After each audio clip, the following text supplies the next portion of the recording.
part of your practical tips, you suggest looking for potential fraud risk. What kinds of things are you looking for?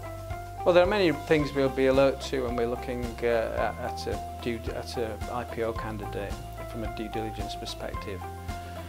One of the things we look for would be complex corporate structures and extensive use of offshore entities.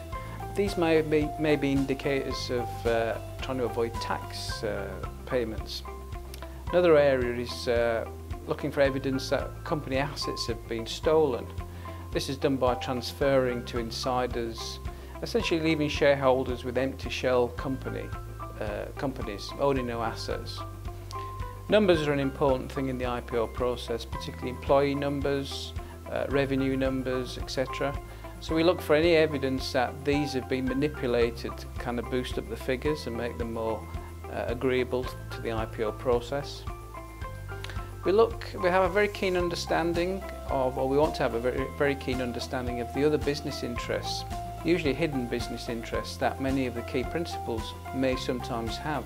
This can be indicative of conflict of interest issues where they're setting up competing businesses or businesses in readiness to compete with the IPO once it's all gone through. Another area we look for is illegally obtaining VAT rebates, government grants and also low tax rates that they may have received from the local governments.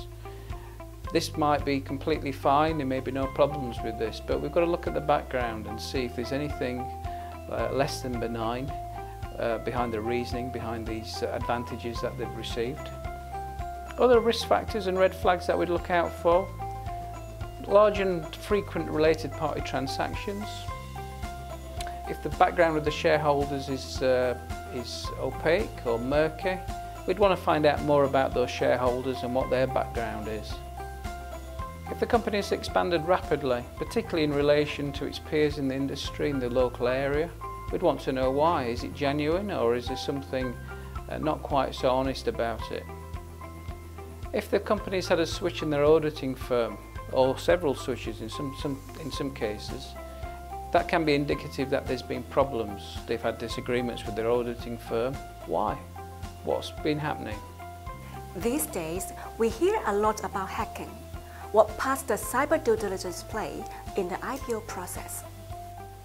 The SFC and the Hong Kong Exchange are certainly taking a more robust view of deficiencies in cybersecurity, particularly as they relate to licensed corporations. And there have been a number of SFC alerts over the past 12 months on cybersecurity threats. The SFC is pressing home the need for licensed corporations to protect their own systems from attack, and similar messages have been seen from other financial authorities around the world. In relation to IPOs, currently there's no specific requirement by either the SFC or the Hong Kong Exchange for a sponsor to conduct cyber due diligence on a candidate's cybersecurity.